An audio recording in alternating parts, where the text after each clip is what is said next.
Steve is joining us from Gainsborough studio. Now Steve, today we're talking about photographing babies. Is there an ideal age to start photographing babies?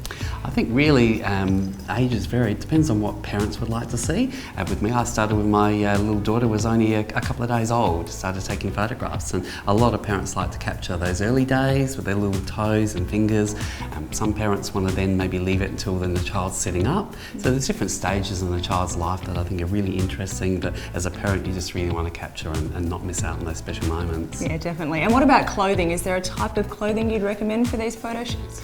A lot of parents like to have things that are like bright colours and things like that, and can reflect a child's personality if they're a really effervescent personality. I think also maybe take into consideration simple things, light colours, plains, avoid checks and avoid lots of stripes and things, because really I know from personal experience it's about your child, their beautiful eyes and their face and their little chubby fingers and everything, and sometimes a lot of the extra distractions can sort of take your eye away from the actual child, and you end up going, what a beautiful outfit, and forgetting about how gorgeous maybe the little one is.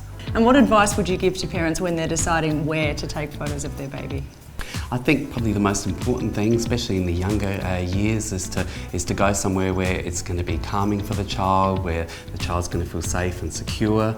In the studio here, we're able to produce a really calming environment. The parents can come in, they can be relaxed. It's not like a shopping centre with lots of people and distractions. We can take plenty of time to get to know the child and for them to be comfortable with us and maybe get over any shyness or anything like that. Steve, thank you so much for that. We'll actually be revisiting this topic a little bit later in the show, and we'll have a chat about photographing babies in their own home.